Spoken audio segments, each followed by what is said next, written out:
Elle avait été abandonnée, et il ne lui restait plus qu'une petite maison simple, jusqu'au jour où le millionnaire frappa à sa porte et changea tout. La voiture s'arrêta en soulevant une poussière rouge sur la route de terre, juste devant le portail tordu de la petite maison. Maria était agenouillée dans la cour, les doigts sales de terre, essayant de sauver les dernières pousses de laitue qui résistaient encore au soleil brûlant. Son corps lui faisait mal, mais elle continuait, parce que s'arrêter était un luxe qu'elle ne pouvait plus se permettre. Le bruit du moteur ne correspondait pas à cet endroit.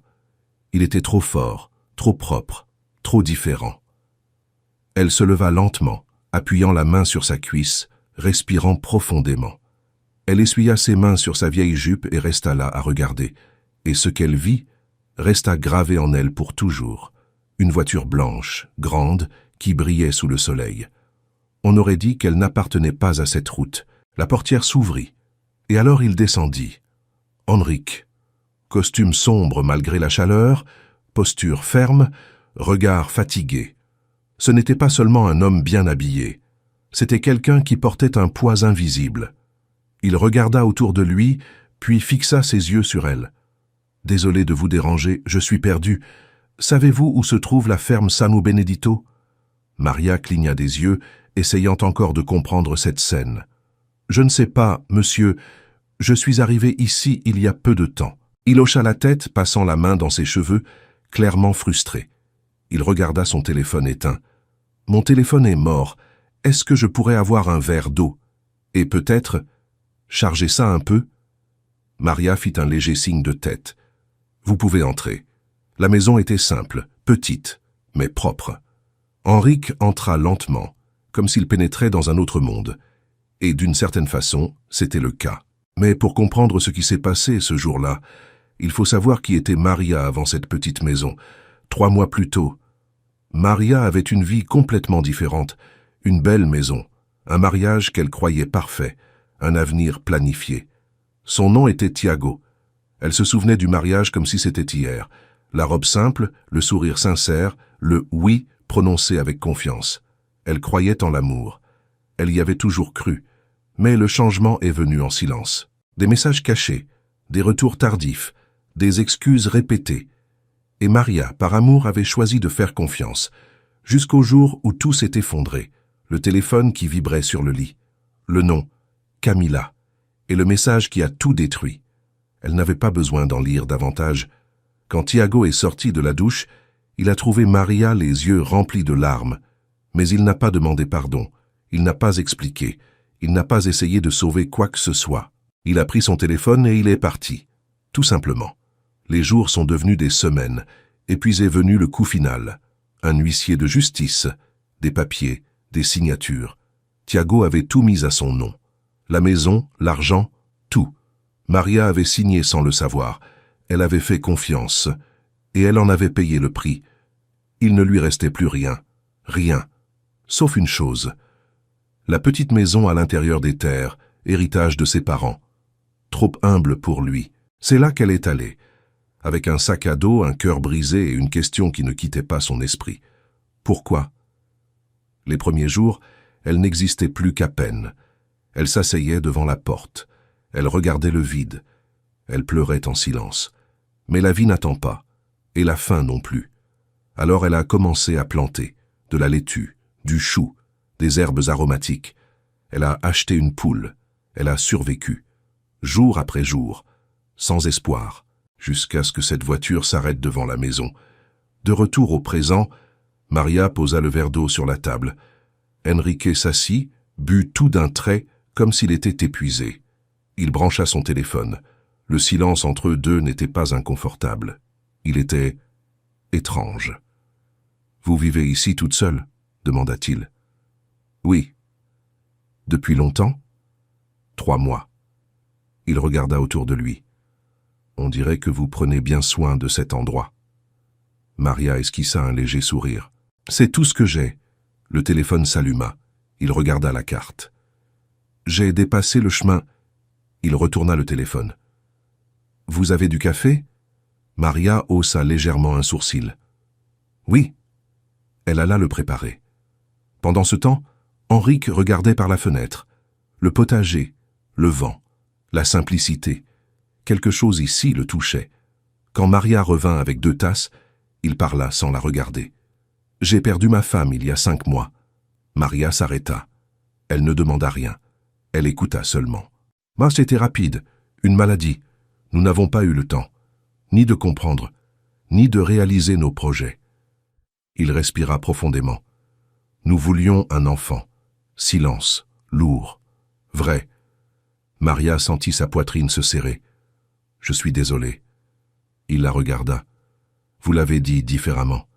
C'est parce que je comprends la douleur. » Et alors elle raconta tout. Thiago, la trahison, la perte, le vide.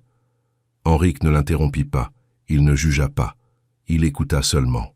Quand elle termina, le café était déjà froid. « Vous ne méritiez pas ça. » Maria regarda par la fenêtre. « Peut-être que je dois traverser ça pour que quelque chose de mieux arrive. » Henrique resta silencieux. Quelque chose dans cette phrase resta en lui. Le téléphone sonna. Il répondit rapidement. « Je dois y aller. » Il se leva. Il s'arrêta au portail. Il la regarda. « Merci, Maria. » Elle hocha la tête. La voiture s'éloigna, mais quelque chose resta, dans sa poitrine à elle, et dans la sienne aussi. Et cette nuit-là, aucun des deux ne parvint à oublier cette rencontre. Le lendemain, le bruit du moteur revint couper le silence de la route de terre. Maria était à nouveau dans le potager, en train de s'occuper des plantes comme tous les matins, mais cette fois quelque chose en elle attendait déjà ce bruit. Elle ne sursauta pas. Elle respira simplement profondément. Elle essuya ses mains sur sa jupe et marcha jusqu'au portail. Et il était là encore une fois. Henrique, mais différent, sans costume, chemise simple, manches retroussées, posture plus légère, comme s'il avait laissé une partie du poids derrière lui. Il tenait un sac.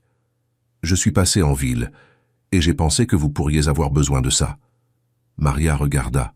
Des fruits, du pain, un pot de miel. Simple, mais significatif. « Vous n'étiez pas obligé, » dit-elle. Il esquissa un demi-sourire.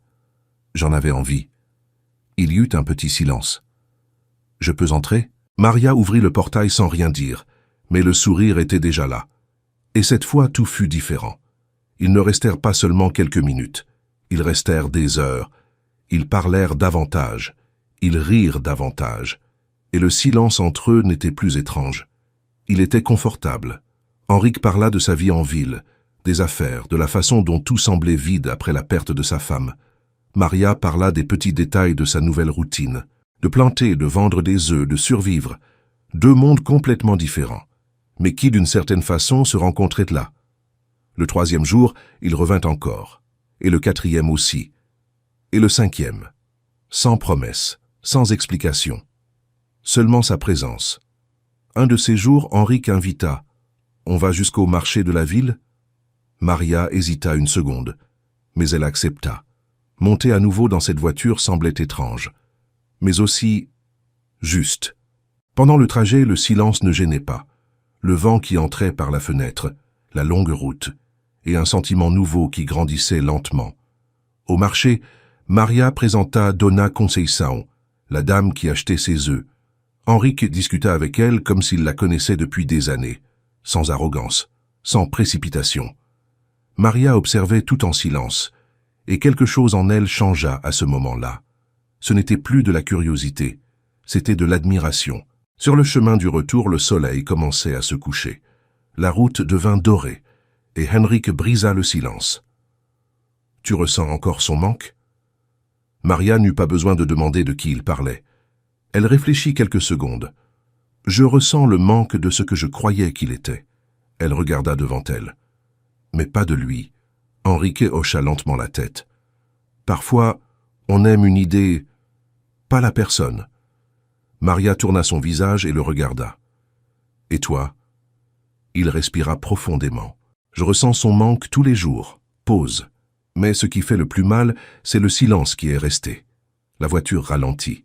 Elle s'arrêta un moment sur la route. Ils restèrent là, sans hâte, sans mots. Jusqu'à ce que Maria demande « Pourquoi es-tu revenu, Henrique ?» Il la regarda droit dans les yeux. Sans fuir. « Parce qu'hier, quand je suis parti, j'ai réalisé que je ne me souvenais plus de la dernière fois où je m'étais senti en paix. » Silence.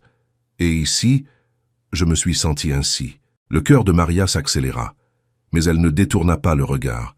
Et ça m'a fait peur, et ça m'a ramené. Les jours devinrent une routine. Henrique commença à rester dans la ferme d'un ami, tout près. Et tous les jours, il apparaissait, sans faillir, sans promettre, juste en étant présent. Un de ces jours, Maria était en train de cuisiner, des haricots sur le feu, du poulet assaisonné. L'odeur remplissait toute la maison. Henrique entra et s'arrêta à la porte de la cuisine. Il ferma les yeux une seconde. « Ça me rappelle la maison. » Maria sourit. « Alors assieds-toi. » Ils déjeunèrent ensemble. Simple, mais vrai. Ensuite, ils allèrent sur la véranda. Le vent léger, le bruit des feuilles. Henrique la regarda. « Je peux te poser une question ?»« Oui. »« As-tu peur de retomber amoureuse ?» Maria resta silencieuse. Elle respira profondément. « Oui. » Elle n'essaya pas de le cacher. « J'ai fait confiance une fois et j'ai tout perdu. » Il hocha la tête. « Moi aussi j'ai peur. » Elle le regarda. « Mais toi tu as perdu quelqu'un que tu aimais, c'est différent. C'est différent, mais la douleur reste. Pause. Et la peur aussi. » Il se tourna vers elle. « Mais j'ai réalisé une chose. » Maria attendit. « La peur ne peut pas décider à ma place. » Son regard était ferme. « Et depuis que je t'ai rencontré, je sens que je recommence à vivre. » Le cœur d'elle se serra. Fort. « Je ne te demande rien pour l'instant, » continua-t-il. « Je te demande seulement de ne pas fermer la porte avant de voir ce qui peut arriver. » Le silence tomba entre eux deux. Mais il n'était pas vide. Il était plein. Maria regarda ses mains à lui, puis son visage. Et elle dit tout bas, « Moi aussi je vais mieux quand tu es là. » Ce fut simple, mais ce fut tout. Henrique tendit la main. Elle hésita une seconde. Elle pensa à tout ce qu'elle avait traversé, à la douleur, à la trahison, à la peur. Et malgré tout, elle posa sa main dans la sienne, les doigts s'entrelacèrent. Et à ce moment-là, quelque chose changea pour de bon. Il n'y avait pas de promesse, il n'y avait pas de garantie, mais il y avait de la vérité, et cela suffisait. Le temps passa, sans hâte, sans pression. Henrique n'envahit pas. Il n'accéléra pas. Il construisit, jour après jour, avec sa présence, avec soin, avec respect. 6 mois plus tard, sur la même véranda où tout avait commencé, il se tint devant elle, sans s'agenouiller, sans geste grandiose, seulement la vérité. « Maria, je ne suis pas parfait. » Elle resta silencieuse. « Mais je promets d'être à tes côtés. Tous les jours. » Ses yeux à elle se remplirent de larmes. « J'ai peur, » dit-elle. « Moi aussi. » Il sourit légèrement. « Mais malgré tout, je veux essayer. Avec toi. » Silence.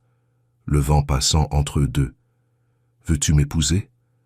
Maria ferma les yeux une seconde, et quand elle les ouvrit, « Oui. » Simple, comme tout ce qui était vrai. Le mariage fut petit, simple, mais rempli de sens. Peu de personnes, beaucoup d'amour, et quelques mois plus tard, un matin ordinaire, Maria appela Henrique, la voix différente. Il entra dans la cuisine. « Qu'est-ce qu'il y a ?» Elle tenait quelque chose dans ses mains, tremblante, souriante, pleurant en même temps. « Henrique !» Il s'approcha. « Je suis enceinte. » Le monde s'arrêta. Pendant une seconde, Henrique resta sans voix, les yeux humides, l'émotion brisant tout en lui. L'homme qui pensait ne plus jamais avoir cette chance l'avait maintenant. Il serra Maria dans ses bras avec force, comme s'il avait peur que cela disparaisse, mais cela ne disparut pas, parce que certaines choses, quand elles arrivent, sont là pour rester. 2 cœurs brisés, une petite maison simple, et un amour qui est né là où personne ne l'attendait, et qui a prouvé une chose, que parfois, quand tout semble perdu, c'est exactement là que la vie recommence.